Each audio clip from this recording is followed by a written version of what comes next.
Subukan natin. Hahanap tayo ng paraan para ma-interview natin ito.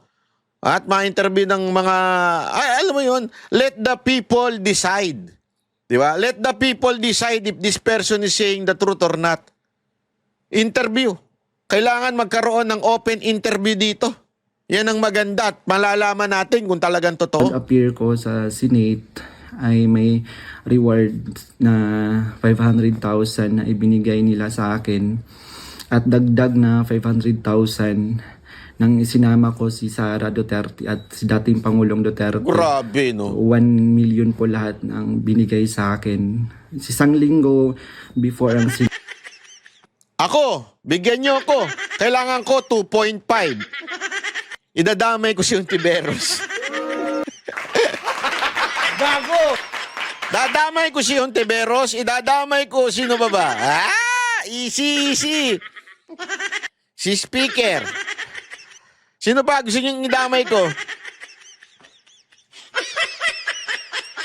Taknan tutsa, oo. Talay.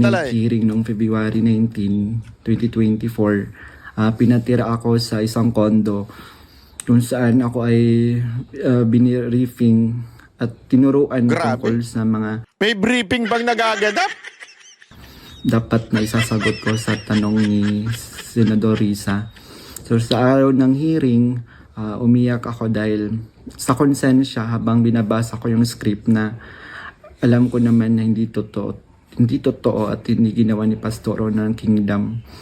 Pagkatapos ng hearing, tinago ako ni Sen Risa sa kanyang kondo sa Manila at inutusan na maghanap pa ng ibang pwedeng maging witness kapalit ng pera dahil may mga susunod pang hearing. Sa buong taon ng 2024, nanirahan ako sa kondo ni Sen Risa at nung January 2025, lumipat ako pansamantala sa isang safe house kung saan nakasama ko doon sina Mutabato at iba pang mga biktima ng extrajudicial killings. So sa bawat research o information na aking naibibigay sa Senado, nakakatanggap ako ng rewards na 12,000 na ibinibigay ni Sen Risa sa pamamagitan ng kanyang staff na si Sir Ryan. So, sa kabilang sa mga na-research ko, nagawa kong research, yung inimbentong Angel of Death daw ng Kingdom na inimbento ni alias Jackson, si Edward Masayon. Grabe, pati yung Angel of Death, pinaimbento talaga sa kanya. Ang lupit mo, Risa. Ang lupit mo kung ito ay totoo. Pwede ka nang maging director ng teleserye. Pumasok ka doon sa, meron pa bang probinsyano ngayon? Gumawa ka ng ng sarili mong teleserye. Diba? Oh! Risa Ontiveros, bayani ng kabataan. Yung pa ganun. Diba? O kaya Risa Ontiveros, ang babaeng walang pahinga. Gago! Banat bay talaga, oo. Kabilang doon yung na-research ko yung mga member at yung mga general na nag-courtesy call kay Pastor. Nung August 29, 2024, nag-dinner meeting kami nila Blenda Portugal alias Amanda. Kasama ang kanyang legal team na sina Attorney Joanna Paula Domingo at ng Office of the Special Assistant to the President at si Attorney Ian Interina at yung kasama yung abogado ko na si Attorney Ange May Bagudio sa isang hotel sa Quezon City. Pinagplano nila kung paano idiin ang kaso ni Pastor at ininggan niyo akong mag-file ng kaso.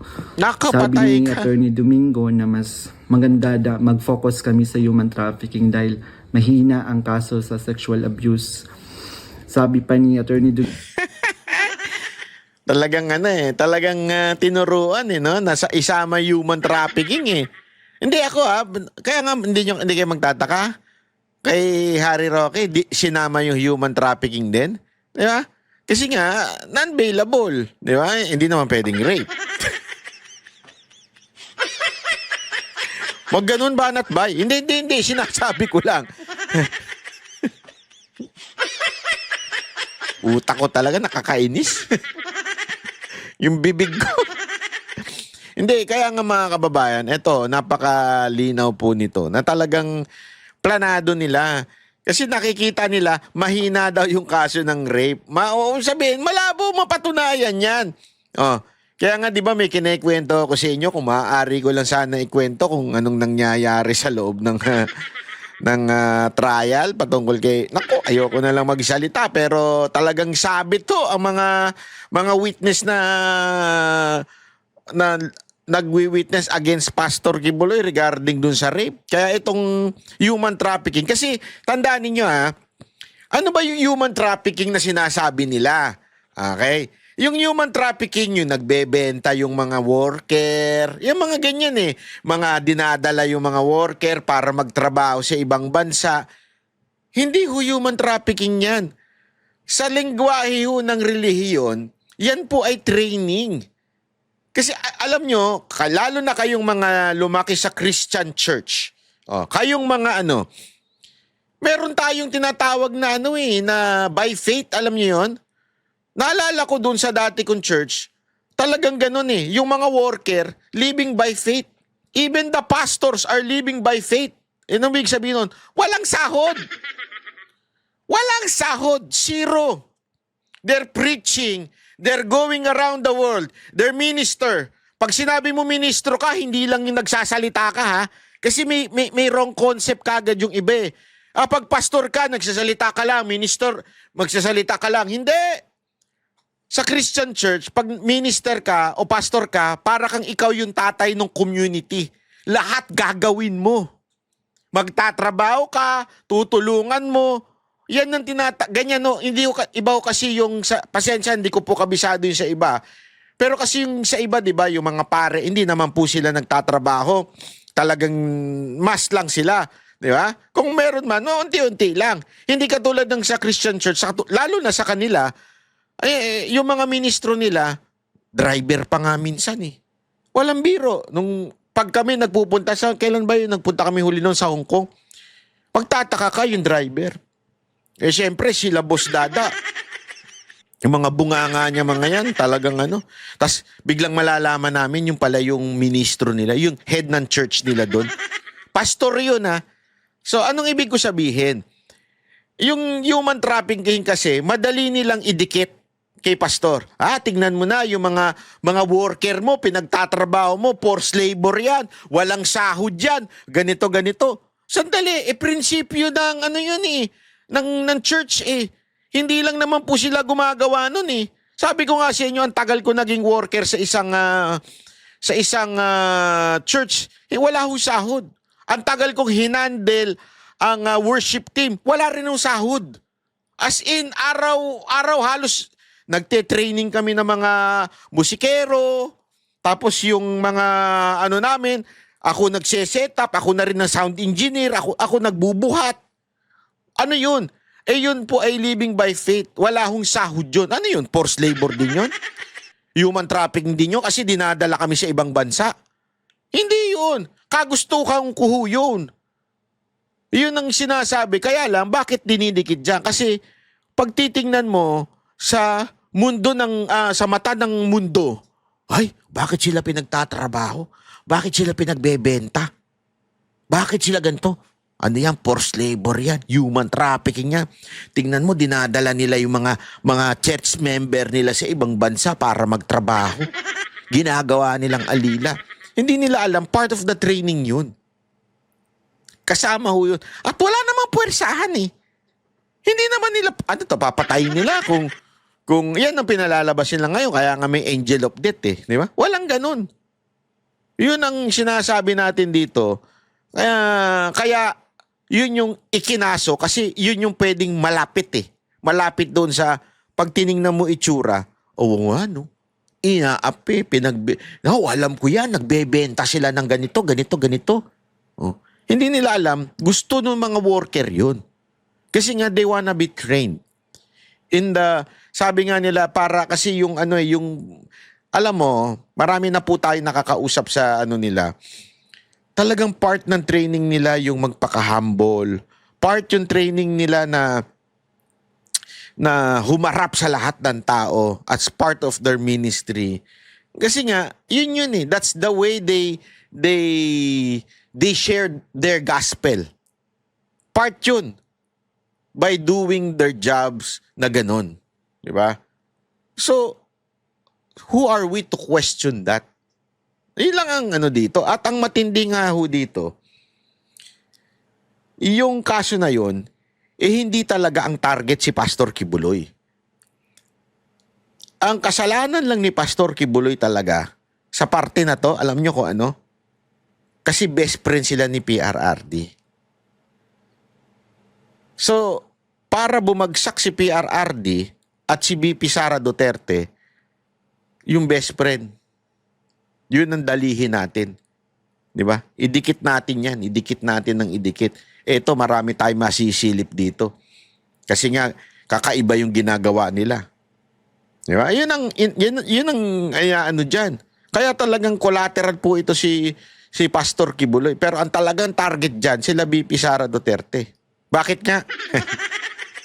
May balak tumakbo eh. Domingo na matalik siya na kaibigan ni Attorney Pearl Angelica Canada na dating abogado ng Kingdom at dating namuno sa Jose Maria College.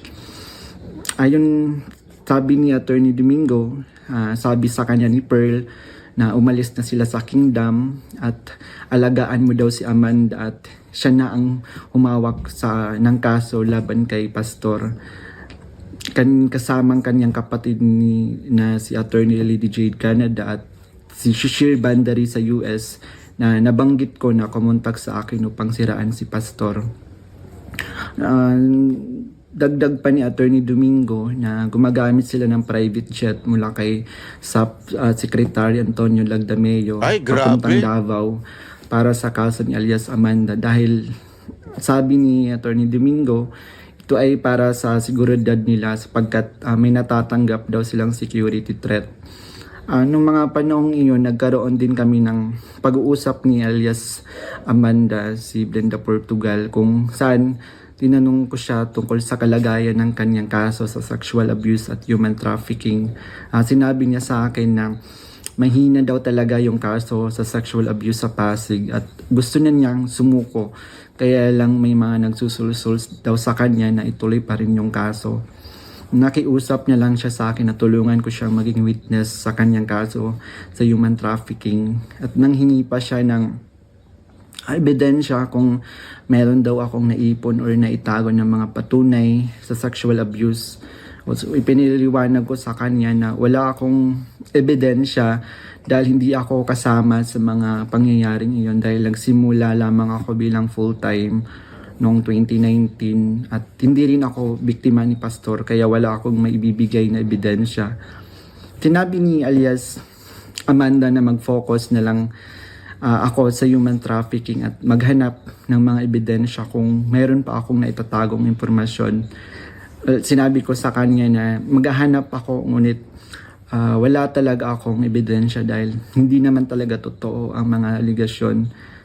Sabi ni Attorney Domingo na hinahanapan daw nila ng butas upang makasuhan at madisbar si Attorney Israelito Torion upang mawala na daw ito dahil sabi niya magaling daw ito.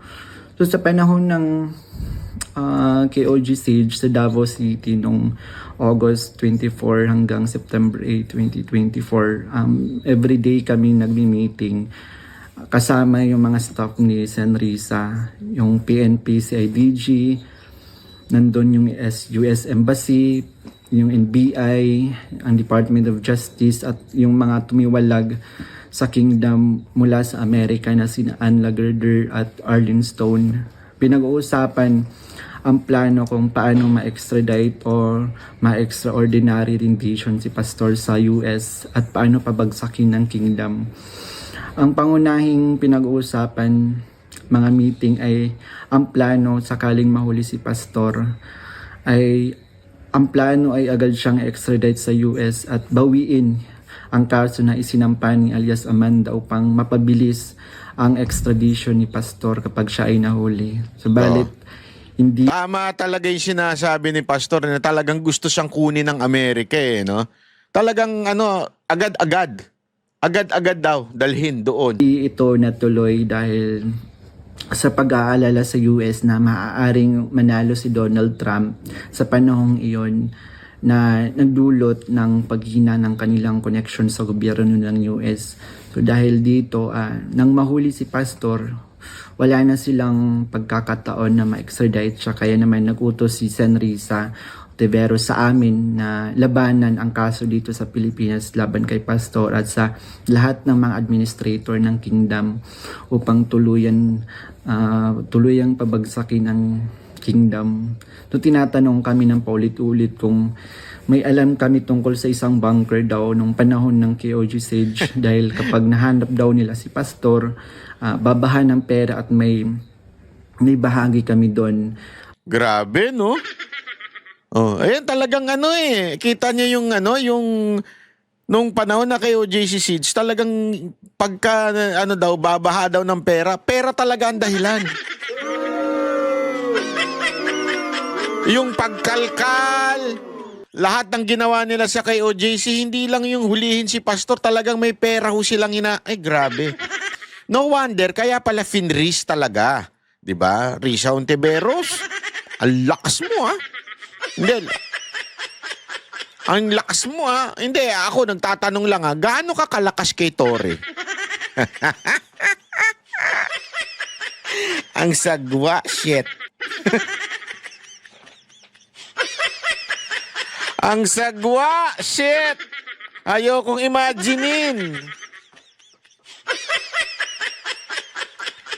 Ayokong imaginein. Ang bunker ang pangunahing hinahanap kaya't pinuntahan nila ang lahat ng mga posibleng lugar. Ngunit sa katotohanan, wala talagang bunker sa kingdom, lalo na sa central headquarters. Ang mga updates tungkol sa mga ito ay galing sa kasalukuyang PNP Chief General Nicolas Torre na siyang nangunguna sa bawat meeting namin at nagtatanong tungkol sa lokasyon. Grabe!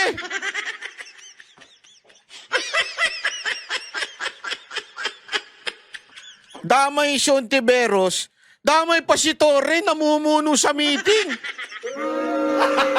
Gago! Naku po, kailangan sagutin ito ni Torre. Bakit sa balita hindi kasali si Torre? Dapat sagutin ni Torre ito. Ng bunker. Kasama ko rin sa mga meeting na yon sina Edward Masayon alias Jackson na pumasok sa Kingdom Compound na nagkunwaring pulis dahil siya daw ang nakakaalam kung saan ang bunker.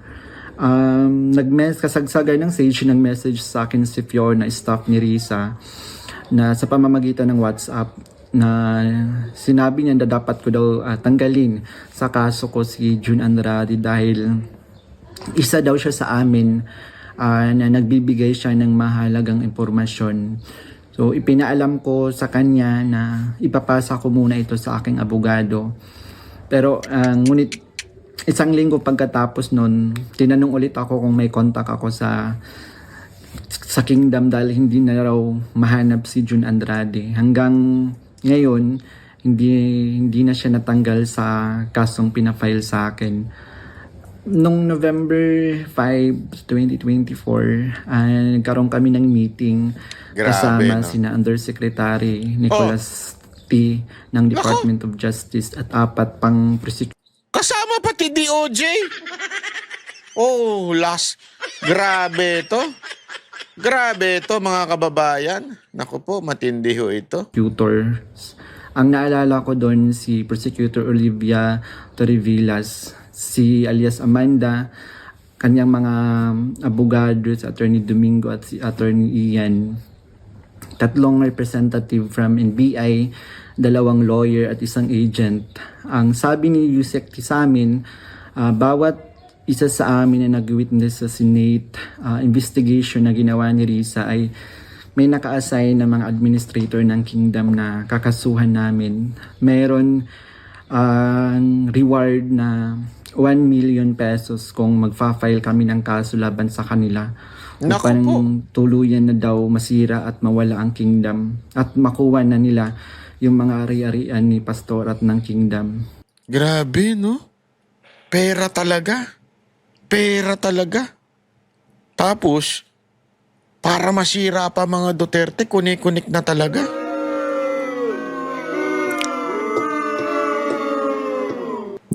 Tama talaga, love of money is the root of all evil talaga. Naku po. So sa akin, naka-assign yung dalawang administrator na sina Eleanor Cardona at si Marlon Rosete. Pati na rin yung dalawang key person ng SMNI na si Cristina San Pedro at si Hannah Jane Sancho. May dalawang minister, si Carlo Catiil at si Rico Mandin, at coordinators na sina Grace Mandin at si Corazon Dupalag. At yung kay Alias Jackson naman, yung naka-assign sa kanya, yung mga lalaking administrator, katulad nila Marlon Nacobo, nasalit si Sister Elizabeth Carion, and kay Alias Jerome naman, naka-assign sa kanya yung mga administrator ng mga babae na sina Neneng Lizada at si Teresita Dandan. So sa iba't ibang araw na mga meeting namin, kasama ko yung mga dating full-time worker ng Kingdom na lumabas dahil sa mga nagawang kasalanan sa loob ng ministry.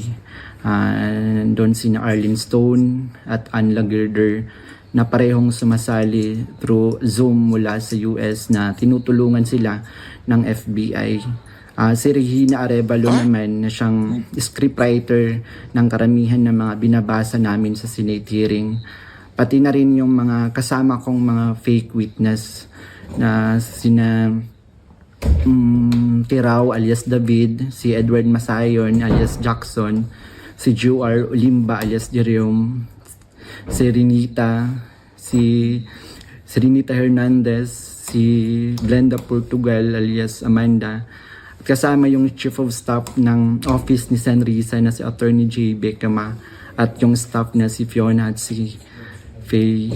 So hanggang sa ngayon, paggawa ko ng affidavit, patuloy ang surveillance at mga planong raid sa mga ari-arian ng Kingdom, kabilang ang mga Kingdom Light Congregation sa iba't ibang bahagi ng Pilipinas, yung SMNI building sa Makati, yung KOG Central Headquarters sa Davao. Bukod dito, tinatarget din yung mga anak ng mga full-time workers bilang mga biktima daw ng human trafficking at child abuse. Ngayon po ay lumalabas ako upang ilahad ang katotohanan na ang lahat ng ito ay gawa-gawang kaso at plano lamang pabagsakin si Pastor at ang buong Kingdom Ministry at kunin ang kanilang mga ari-arian. Hindi ko na masikmura yung mga ipinapagawa ni San Risa na kasinungalingan at ang pamimilit niya na magsampa ako ng kaso kapalit ng pera. Wala pong ginawang mali si Pastor sa akin. Puro kabutihan ang aking naranasan habang nasa loob pa ng Kingdom. Lahat ng ito, sinabi ko ay upang ipagtanggol ang katotohanan kahit nakakatakot dahil sa mga malalaking tao yung sangkot. Pero ito na yung panahon upang tumindig para sa katotohanan at humihingi ako ng tawad sa Kingdom family, lalo na kay Pastor Apollo Kibuloy sa mga nagawa kong mali at kasinungalingan. At yun nga mga kababayan, anong masasabi niyo sa balitang ito? Maaring ihayag ang inyong opinyon at kuro-kuro sa comment section sa ibaba. Huwag din kalimutang mag-like, mag-subscribe at mag-share sa bidyong ito. Maraming salamat sa panonood.